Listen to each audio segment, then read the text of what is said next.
Hello and welcome to another episode of Fractional Impact. Today we're speaking to Eryn Myrick about why patient acquisition breaks down in healthcare organizations, what it takes to run campaigns that are both compliant and profitable, and how health tech startups can scale marketing without overspending. Eryn, would you like to introduce yourself? Yes, thanks, Stuart, for having me this morning. I'm Eryn Myrick, and I work with healthcare, health tech, value-based care organizations to help them develop their branding as well as scale their growth. Awesome. And we're joined as well today by Gianna Maliari from the Fractional Clients team. If you'd like to introduce yourself, Gianna. Hi guys, I'm Gianna, part of the Fractional Clients team, as Stuart mentioned, and I'm super excited to get into this with Eryn today. So the first thing, Eryn, that would be great, just so that the listeners can get a better sense of who you are and what you've done. Walk us through your experience and what you've been doing over the last few years. Yeah. So recently I worked for a company called Collaborative Health Systems, which was a subsidiary of Centene Corporation, if anyone is familiar with that, in which we were recruiting doctors into ACOs as well as providing patient materials, patient marketing materials. Prior to that, I was at ChenMed, a value-based care organization with many locations across the country, in which I was responsible for both the national digital campaigns, as well as working with our recruitment team to recruit healthcare providers, the marketing for that. And then prior to that, I worked at a company that worked with hospitals to help them with their marketing efforts toward women. And I worked at a hospital for a few years before that. Cool. That's a lot of experience across the healthcare industry. What makes marketing in healthcare different to other industries? Sure. Yeah. I mean, for one, you're not just selling a product, you're helping people make informed decisions about their healthcare and which can really affect a lot of things in their life. So trust is really, really, really important in healthcare marketing. You can't overpromise because you risk damaging your credibility and patient trust. And so in some industries you can have a cute little catchy marketing tagline or something, but in healthcare you really have to be honest and truthful. The next is the sales cycle is more complex, and depending on which area of healthcare you're in, there are varying rules and regulations that you need to follow. You've got HIPAA guidelines, you've got CMS rules, and you've got all of that legal and compliance. So you really need to have those partners internally and also be up to speed on what the current regs are. And then also the sales cycle is more complex. You're talking to patients and providers and families and insurance companies. So you have to make sure that your messaging resonates across all those audiences.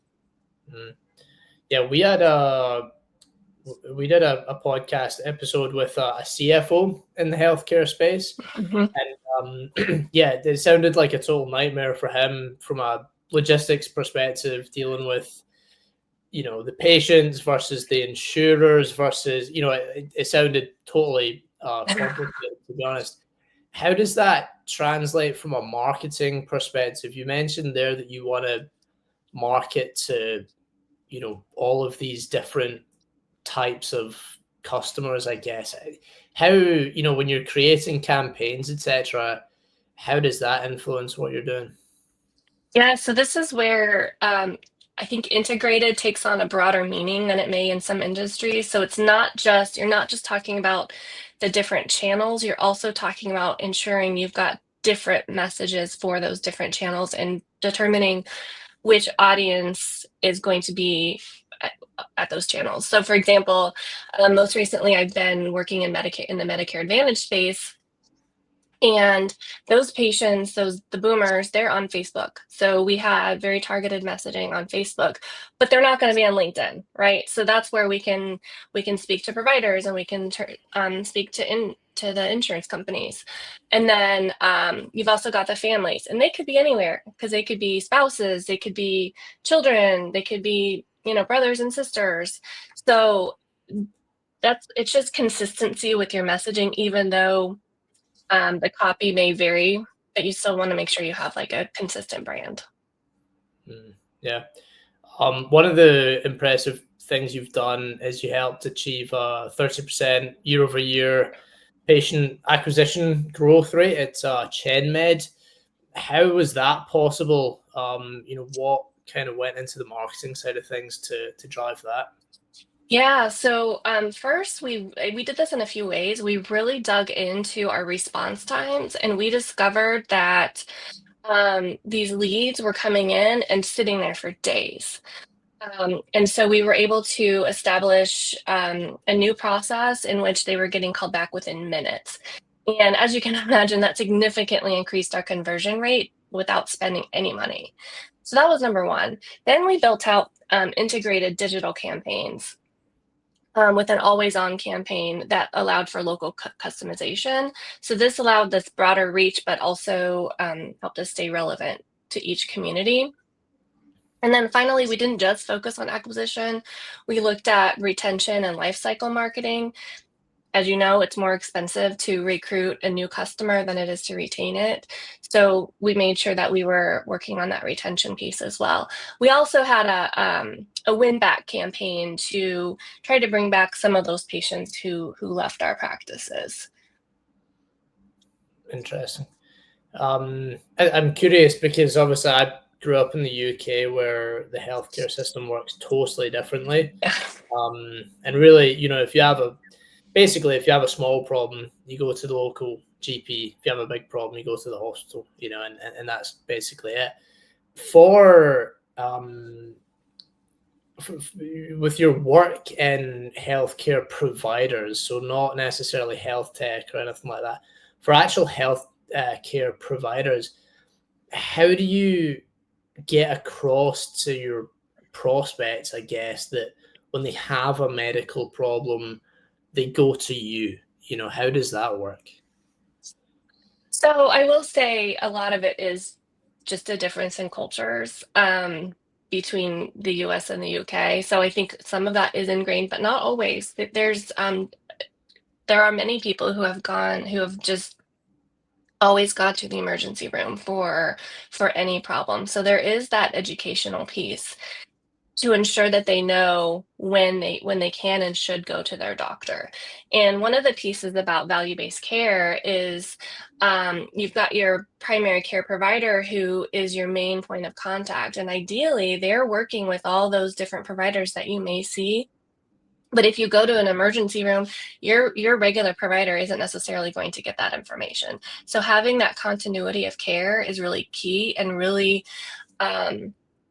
getting our patients to understand that is important is really key. And the providers play a part in that. Marketing plays a little part by providing some educational materials and things like that.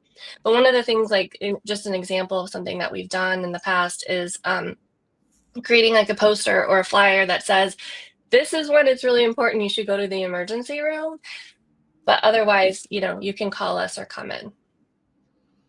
Yeah. Similar to Stuart's question, I guess. I used to work in a plastic surgery clinic, and I used to do some marketing there. And when it came to winning back clients, I guess it would differ slightly to winning back clients at healthcare providers that you worked at. What does that really entail, out of curiosity? Yeah, so I executed on a direct mail campaign. Again, I was working with Medicare Advantage patients, and so direct mail was a channel that worked for that audience. So we did that, and then we also did phone call follow-ups for them. And we wanted to listen to why they left, not only so we could try to correct it for them, but also for, just operational or whatever the problem was in the future. Oh. I know that in a lot healthcare companies, sometimes there's a misalignment between marketing and sales. What are the common issues and breakdowns you see there? Yeah, so often I see that sales and marketing personnel don't realize that they're working toward the same goal, and it can often lead to this because sometimes one team thinks the other team is doing their job when in fact we're all here together. We're all here trying to generate growth, right? So I think coming together and setting that strategy is really important, as well as then defining the roles within that strategy. And then another thing is the handoff. So kind of like what I talked about with the calls coming in, if you can have leads coming in all day long, but if no one is following up on them, you've got a breakdown. And then the other thing that's really important that often gets missed is culture. So we should all be celebrating wins, sales, marketing, operations. We should be, when we have those KPIs and we're meeting or exceeding them, we should all be celebrating together. And I think that's really important. And it helps build then that first part that I talked about, working together and building toward that same goal and strategy.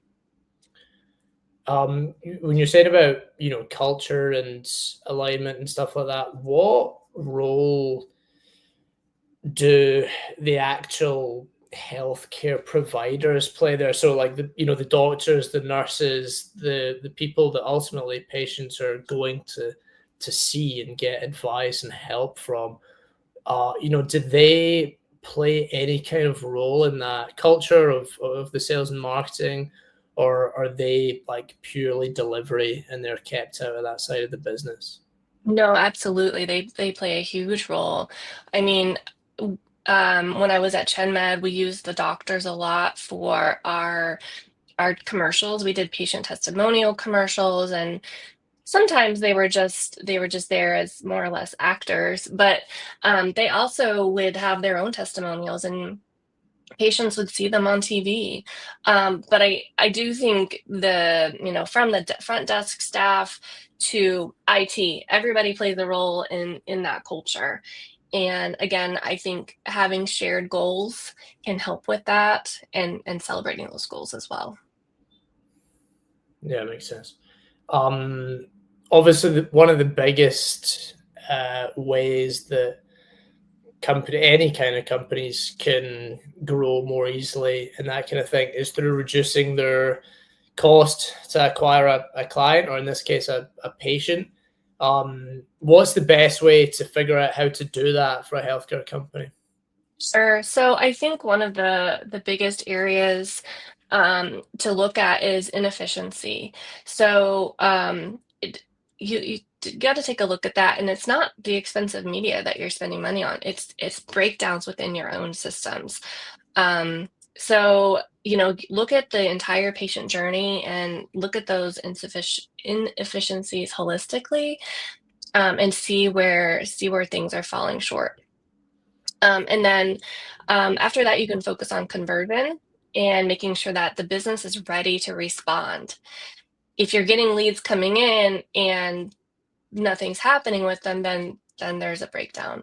Then take a look at your lifecycle marketing. Engage with your patients, engage with your customers, and as we talked about already, it's much less expensive to retain a customer than to get a new one. And also, I think particularly in healthcare, um, people ask all the time, who's your doctor? Do you have a good doctor for this? So patient referrals are so important. And, in any industry, word of mouth marketing is your best referral source. But I think having someone who tells them, this is my doctor and this, I love them and this is why I've gone there for 10 years, etc. I think that's really important. And so that retention and life cycle marketing piece is really important. Finally, you can keep costs down with smarter targeting.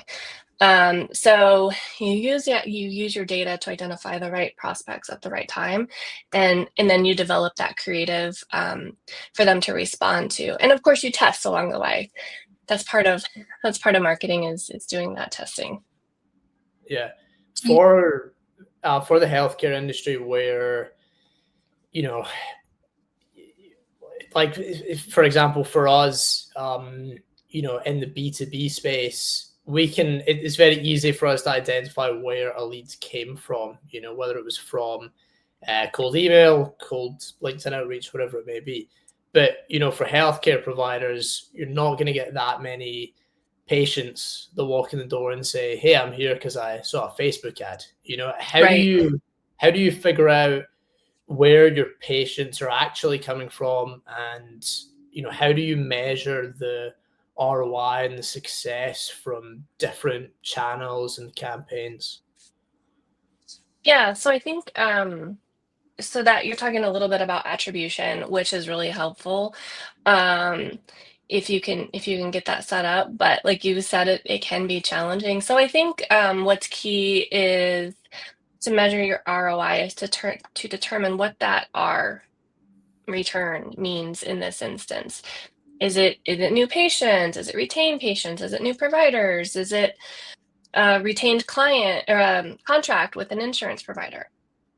So I think once you define what that means for your organization, then you can work toward those goals. Then you need to develop that unified tracking. So kind of what you're talking about with the attribution. So it may vary from market to market, but if you can figure out what those KPIs are across the board, that's really helpful. So you're comparing apples to apples. And because otherwise it can be frustrating. And then if you can develop dashboards to kind of look toward that, it's helpful. Is there one particular metric you think that people obsess over too much? So I think in the digital world, it's really common to focus on the clicks or the likes or you know, whichever channel. And I think that's less important for conversion. It's great for your brand and things like that, but if you're trying to convert, I don't think it's quite as important. Yeah, it makes sense. You managed a 5 million marketing budget at Collaborative Health Systems. When you were put into that role and you have this $5 million budget, how do you figure out how much money goes where? Sure. So I think it's important to work with the executive team and take a look at the strategic plan to determine where where we're expected to grow. And so that's key, but also making sure there's opportunity there. If you dump a lot of money somewhere where the company wants to grow, but there isn't enough opportunity, then it's a waste. So aligning the opportunities with the growth plan is really important. Then once you do that, you determine what strategies and channels are going to help meet those targets. So whether it's grassroots or digital or traditional marketing channels, making that integrated campaign and aligning the budget to it, I mean, it's just really important enough, but that's what will work. How do you define where the opportunity lies? Sure. So it depends on what you're trying to reach. So at Collaborative, we were recruiting doctors into the ACOs. So there's pretty well-defined data that says how many doctors there are in a given area. And we were looking for doctors who were they were independent doctors. They weren't employed by a hospital, because it would be a lot easier to recruit those who are already independent to get them into an ACO. Makes sense. Mm-hmm. What got you into the whole healthcare marketing space in the first place? Was it sort of a natural progression, or you saw opportunity there, or that's what you were good at, or was it something you had always wanted to do? It was a little bit of a natural progression and a little bit of luck. I worked for about 5 years at newspapers and just kind of wanted something a little bit different. And so I started by working at a hospital in the marketing and communications department. And then I really grew to love it. I like, even though I'm not hands-on patient care, I like that I'm still helping people. One of the favorite parts of my job is when I do the patient testimonials and I'm actually there with the patients and get to hear about how much we've helped them improve their health. Do you think because what's interesting there is you're saying about, you feel like you're really helping people, even though you're not the one, treating them, you're sort of part of that process to bring them in and make them better and that kind of thing. Obviously, that's why, to an extent, the compliance exists in healthcare, so that you're not, BSing people basically, and then they don't get, what they're looking for. Do you think the compliance aspect makes it harder for healthcare companies to market, or do you think it has a positive impact, or do you think it makes it more of an equal playing ground, or any other kind of impacts? Well, it can slow things down, but that's where it's important to be educated about the rules and regulations, and also develop those internal relationships with your legal and/or compliance teams. But if you know what those rules and regulations are going into seeking that approval, it's definitely going to speed up the process. I do think that it levels the playing field a bit so that everyone is following those same guidelines. However, it does vary a bit depending on if you're, say, an insurance company versus a provider like a doctor's office. There are, generally speaking, the marketing rules from a doctor's office are more lenient than from an insurance company. With your role as a marketing leader in healthcare companies, do you need to be 100% caught up with the rules and regulations, or do you kind of lean on maybe an in-house counsel for that, or how does that work? So it's great if you can know all of the ins and outs yourself as a marketer, but it's a lot. You can open up a book and it's this much. So it's probably not very probable for marketers to know all of the ins and outs. It's really key to have those partners internal, like at the legal and compliance, as you mentioned, who can really guide you. But also it's helpful if they can send updates regarding new regulations or have a sort of quick guide to this is what's actually relevant to what you're doing. Yeah. In the sort of tech world, what can happen is and you'll probably have seen this with your health tech work as well, is the salespeople will maybe say that there's certain features, or they can do certain things, and then the product or the delivery team are, they're the ones that actually have to deliver on it. That kind of pull, that kind of tug of war between different departments to get what they want. Do you ever find a challenge trying to meet and set expectations between, the compliance expert versus, the sales team versus the CEO who has certain goals or anything like that? I mean, for sure. There's a lot of managing expectations and managing up to ensure that you can meet those expectations or redirect them if needed. Sometimes I think a lot of in tech, I think a lot of people want to talk about what the technology does. But I think what's more important is talking about why that matters. What's it mean to me? So I think having that mindset shift can be really important to make sure you're getting the right message across. And then you mentioned CEOs, so that there's a lot of managing up and managing expectations that can occur to make sure that you're meeting the executive team's goals, as well as the growth and following all those rules. Yeah. In the health tech world there, so not so much healthcare startups, but for health tech companies, what are the biggest marketing mistakes or pitfalls you see coming up over and over again as they're trying to scale? Sure. I think one of the big things is trying to grow before setting the foundation.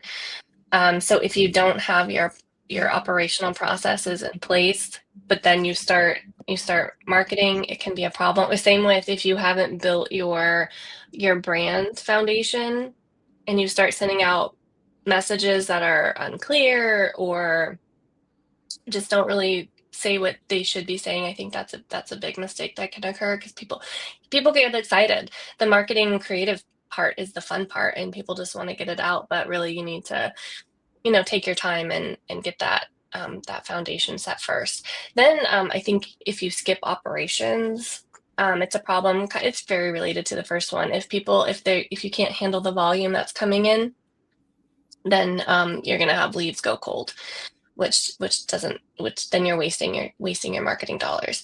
And then finally, overlooking retention. If you're not keeping your current customers happy, then you're just replacing as you grow, you're just replacing what you've lost. And that just doesn't make any sense, and it can be a waste of money.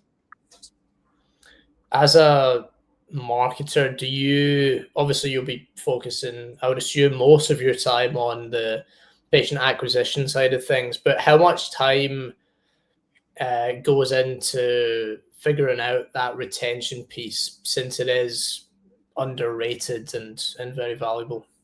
Sure. So it varies, and I think it's important to ensure that you're selling what you actually offer, so that you're being honest and truthful in the marketing.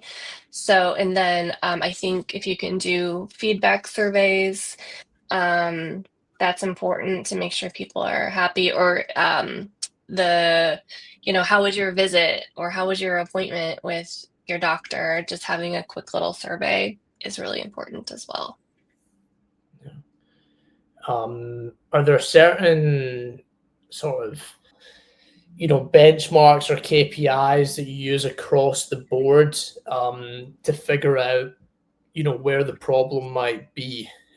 So like, when you come into a company, obviously they're going to be doing some marketing already, because you're going to be working with companies that already have maybe some sort of traction. Sure. How do you figure out if, the biggest opportunity is changing the branding, or doing a different, advertising channel, or changing the copy, or focusing more on retention?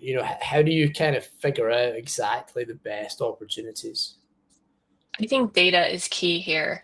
So if you look and see, well, we're getting 10 new customers, 100 new customers a month, but we're losing that many or half of that, then you got to take a look and see if there's a retention, or what the retention problem is, where things are breaking down. If I've forgotten the rest of your question, but I think it's you digging into that data and just seeing, like we did with the call center at ChenMed. We realized that these leads were coming in, but they weren't being followed up on in a timely manner. So the data doesn't lie if you know how to look at it. Yeah, that's a good quote there, I guess, because for me, I take a look each month on the the numbers and the costs and all of that, the data basically for the whole business for the past month. And sometimes I'm looking at it and I'm thinking like, okay, like I don't really know what to do with this. You know what I mean? Because I only know my one company. I haven't worked in a bunch of other companies where I can compare different numbers and that kind of thing. Do you think your experience as a fractional CMO, where you're able to work across multiple companies at once, gives you a better sense of the market and how to look at the data? Yeah, for sure. So you get it's one thing that most marketers know is like the return rate for a piece of mail. It's not very high, but and then you can look at benchmarks across other channels, such as you've got your digital, and you can determine what are the benchmarks, and you can dig into our data is getting better and better. You can dig in and compare it to other like businesses in your industry to see how are we doing there. Yeah. When you're going into a business and you want to make whatever changes it may be, it could be, you know, shifting from brand-led to performance-led marketing or whatever the change may be. How do you handle resistance or pushback either from other executives or from, you know, the patient care side of the business or anyone else? Sure. So when I hear any sort of resistance, I don't push it. I try to stop and listen to hear the concerns, and then address them. So often leadership wants to protect the brand, which is, you know, that's great. That's important.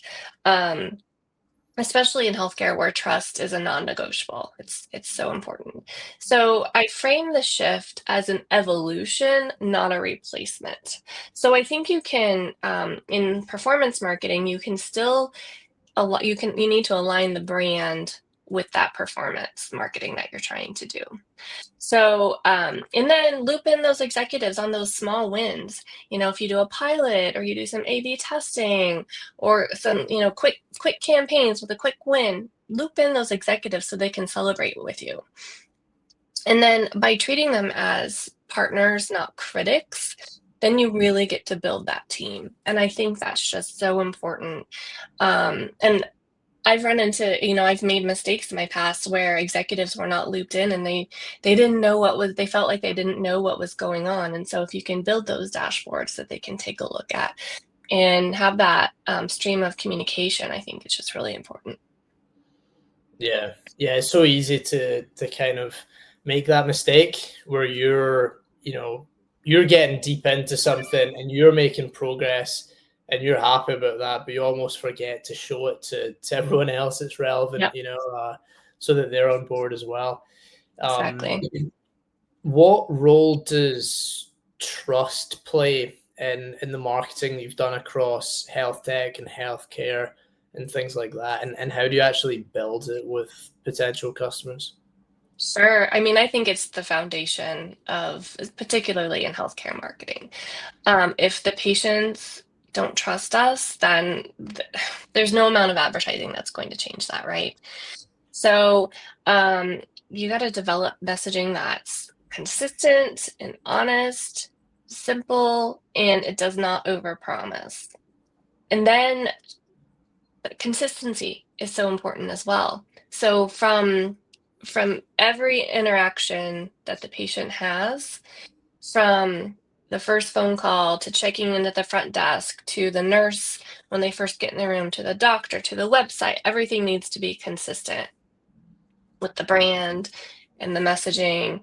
And it and you can, you know, you can further build that trust with patient testimonials and using proof points such as data, and it can really help build that trust. Do you think that trust is harder to earn or to build in a digital first health provider versus in the traditional providers? It sure can be. If you're doing like telemedicine or telehealth and you don't have that personal touch that you would normally get in an office, it can certainly be more challenging. But I think you just have to work a little harder to build that trust. And like I said, all of that consistency can really assist with that. Got it. If a healthcare founder or a health tech founder is listening to this and they're maybe not getting what they want from their marketing and they have limited resources, where should they focus first to grow their patient acquisition?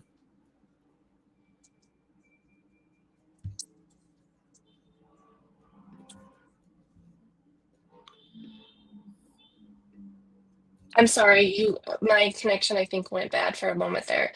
Can you please repeat that question?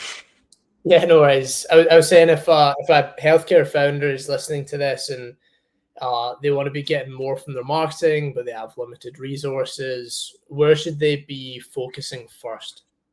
Yeah, I think getting those fundamentals right is the most important. It's not the sexiest or the most fun part of it, but I think making sure you've got that foundation, clear messaging and a seamless conversion path. I think those are the first things you need to do that are most important. And you don't need a huge budget. If you've got those foundations set, you don't need a huge budget to get going. The next step is creating a retention and referral program. So you want to retain those customers, but also get them to talk about you. And depending on which part of the healthcare industry you're in, you might be able to do some sort of incentive for referrals. And then the other thing is really important is to tackle one channel at a time. It's really it would be great to be everywhere at all at once, but I think if you can do one channel at a time and go from there, I think that's where you can really save some dollars and not overspend. Yeah. And where do you think founders waste money the fastest when it comes to, patient acquisition?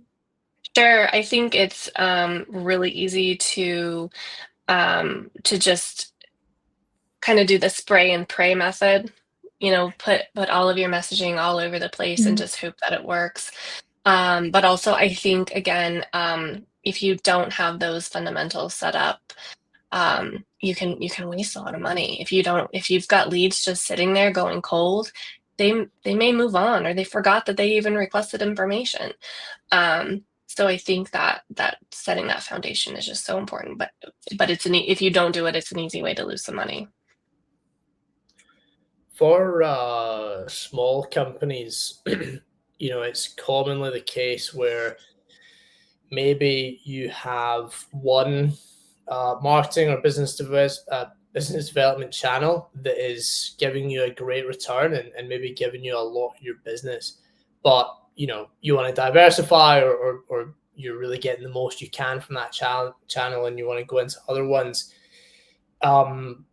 How long would you recommend giving other channels to see if they can give you an ROI before either stopping them completely or changing route? Because when you start a new ad platform or whatever it may be, you're very rarely going to get the results you're looking for right away, and it's going to take time to actually see that return.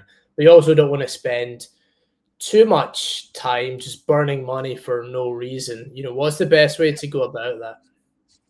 Sure. I think it's important to do testing. And I know you are spending some money doing that, but if you can have a couple campaigns running at the same time to see which one is performing better, that's important. And the great thing about digital marketing is you can see that data right away. Now, that doesn't mean by right away, I don't mean an hour or a day. I would say, give it a couple of weeks and see how it performs. And then test and learn and change it out if you need, or determine you need to pull the plug. Probably a little longer than 2 weeks. It depends on the channel and what your goals are. If it's click-throughs, if it's lead form fills, if it's, calls, whatever that is. I think you have to align those, but it's hard to put an exact time frame on pulling the plug on a given channel. But you do have to give it a little bit of time, but you don't have to spend a lot of money in the process. Yeah. Obviously, I sort of see each business or each product as one of two types. One is you can buy it at any time, like a toy, for example. And one is you only buy it when you need it, basically, Sure. So like an accountant, you only hire an accountant when you need one, like you don't wake up and see an ad for an accountant and think, oh, that would be cool. You probably have worked in both types over your career. For the latter type, where you only pay for it when you need it, like in an emergency, how do you how do you get a sense of how well your marketing campaigns are doing there? Because you were saying there about, you can see what works quite quickly sometimes with digital marketing. And obviously you can a lot of the time, but for those situations where you're building up a bit of rapport with someone for months or even years before you see a return on that, how do you measure that somehow? Sure. So I will say, and I don't know how familiar you are in it because I think it's an American thing, but value-based care is about keeping people healthy. Instead of treating them only when they're sick, it's about making sure that they're healthy before anything big happens. So, so with that in mind, I think you can do some year-round recruitment. In the Medicare space, there is a period of time called open enrollment, in which that's when patients can change their insurance carrier. And that's just a period of a few months at the end of the year. And so that's a really big time for, at least in the Medicare space, to kind of take a look at that. But I think to answer your broader question, you can look at trends month over month, quarter over quarter, year over year to kind of measure against yourself to see how you're doing. Yeah. Cool. For anyone that wants to get in touch with you and schedule a meeting with you, where would be the best place for them to find you? Yeah, you can find me on LinkedIn, or you can shoot me an email, and I'll be happy to talk with you. Awesome. Well, there's Eryn's email there. Gianna, any closing comments or questions? No, that was great. Thank you so much, Eryn. Thank you so much. Have a great day. Awesome. And for the viewers and the listeners at home, of course, thanks for tuning in, and looking forward to seeing you on the next one. Eryn, thanks again for taking the time to do this.